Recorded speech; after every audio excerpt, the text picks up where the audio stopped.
ओम नमः शिवाय। मित्रों, मैं आचार्य तेजपाल अपने परम मोक्ष कार्य साधन यूट्यूब चैनल में आप सभी मित्रों का हार्दिक स्वागत करता हूँ। तो आज की चर्चा का विषय है, आप करते हैं इन देवों की पूजा, हो सकते हैं बर्बाद, बढ़ सकती है घर में कलह, छिन सकती हैं खुशियाँ, हो सकते हैं कंगाल। मित्रों, इन्हीं सब बिंदुओं पर हम आपको बताने जा रहा हूँ।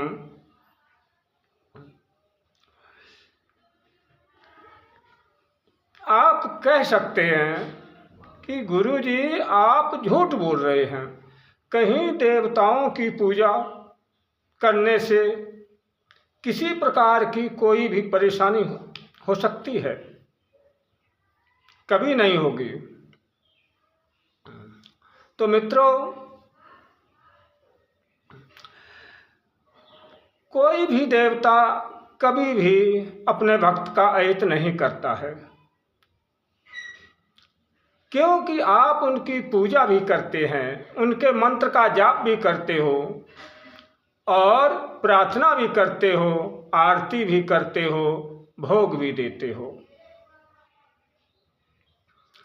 फिर आपके साथ ऐसा क्यों होता है?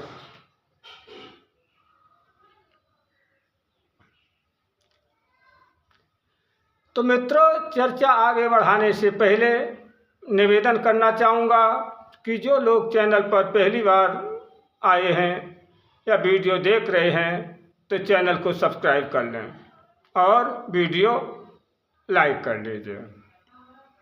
अब आते हैं चर्चा पर। मित्रों, मान लिया जाए कि आप श्री राम, श्री कृष्ण, शिव भगवान, दुर्गा, काली माँ, हनुमान आदि देवों की पूजा अर्चना करते हो और भोग आदि भी देते हो।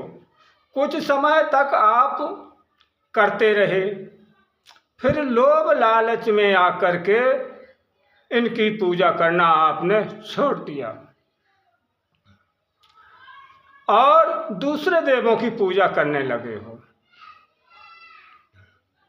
जैसे ब्रह्म, राक्षस, बैताल, प्रेत आदि, इनकी आप पूजा करने लगे। ये जो है बहुत कम समय में एकदम प्रसन्न हो जाते हैं और प्रसन्न हो जाने के बाद में ये आपका मनचाहा काम भी कर देते हैं, लेकिन कुछ समय तक। फिर कुछ समय तक तो ये आपका कार्य करेंगे, फिर आप इनके चंगुल में बुरी तरह फंस जाओगे, निकल नहीं सकते हो और आप बुरी तरह बर्बाद और कंगाल हो जाओगे।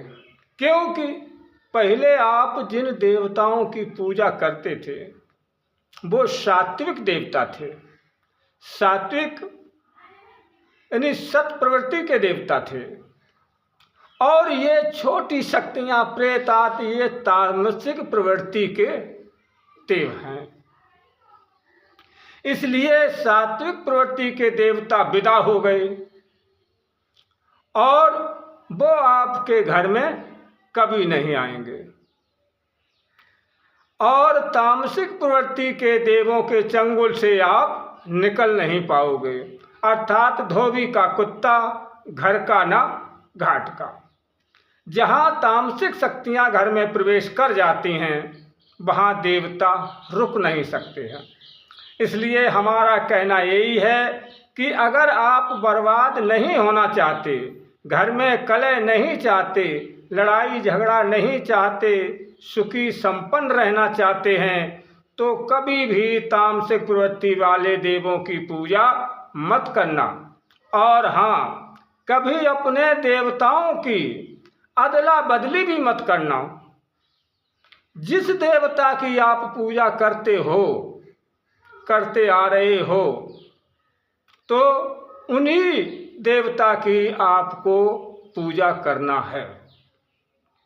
यदि अदला बदली कर दी, मान लीजिए आपने शिव की पूजा की और कुछ समय तक शिव की पूजा करते रहे, उसके बाद में शिव की पूजा करना बंद कर दिया, फिर माँ काली की पूजा करने लगे, तो शिव की तो कृपा आपको मिलने से रही, इधर माँ काली की जब पूजा करोगे तो माँ काली की भी कृपा आप पर कोई नहीं होगी, क्योंकि माँ काली विचार करेंगे कि जब इसने शिव की पूजा को छोड़ दिया, थोड़े से लोभ लालच में छोड़ दिया और ये अब हमारी पूजा करने लगा, तो हो न हो कहीं ये कल को हमारी पूजा भी छोड़ बैठेगा। इसलिए आप न तो शिव के प्रिय रह पाएंगे और न माँ काली के प्रिय रह पाएंगे। इसलिए कभी भी अपने देवों की अदला बदली नहीं करना चाहिए, क्योंकि आप सोचते हैं कि मैंने इतने दिन तक पूजा की, इसका फल हमें नहीं मिला, तो हो सकता है कि आपके पूर्व जन्म के कर्मों में वो पूजा लग गई, इसलिए आपको वो फल नहीं मिला। लेकिन अब आगे जो आप पूजा करेंगे उसका परिणाम आपको अवश्य मिलेगा। तो कभी भी देवों की अदला बदली मत करना और किन्हीं भी तामसिक प्रवृत्ति वाले देवों को घर में कभी भी मत बुलाना।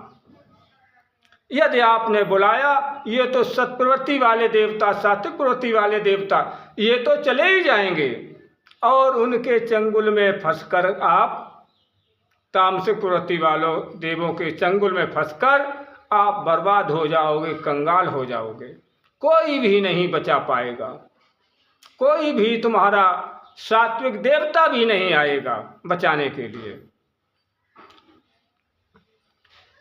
और इसीलिए आप विश्वास पूर्वक अपने इष्ट देवता को ही निवेदित कीजिए, चाहे आपके इष्ट शिव हों, चाहे राम हों, चाहे कृष्ण हों, चाहे हनुमान हों, चाहे दुर्गा हों, चाहे माँ काली हों, चाहे भैरव हों, कोई भी हो, जिसको आपने एक बार अपना इष्ट मान लिया है उसी को हमेशा इष्ट मानते रहिए। लेकिन अन्य देवों की आरती प्रार्थना वगैरह कर सकते हैं, लेकिन आपका इष्ट देवता वो ही होगा जो आपको परम प्रिय है और शुरू से आप उसकी पूजा करते चले आ रहे, तो इष्ट तो वो ही रहेगा, लेकिन दूसरे की आरती प्रार्थना वगैरह कर सकते हैं। और अपने इष्ट पर ही भरोसा कीजिए, आपको इष्ट देव ही आपकी सभी समस्याओं का निदान कर देंगे। आशा है कि दी गई जानकारी आपको पसंद आई होगी और आपके जीवन के लिए भी उपयोगी साबित होगी। यदि ऐसा है तो हमारा वीडियो लाइक करें और अपने मित्रों में शेयर भी करें, साथ ही साथ में हमें कमेंट भी करें। और वीडियो में साथ रहने के लिए आपको धन्यवाद देता हूँ। इसी के साथ में अपनी वाणी को विराम दे रहा हूँ। जय माँ आदिशक्ति। ओम नमः शिवाय।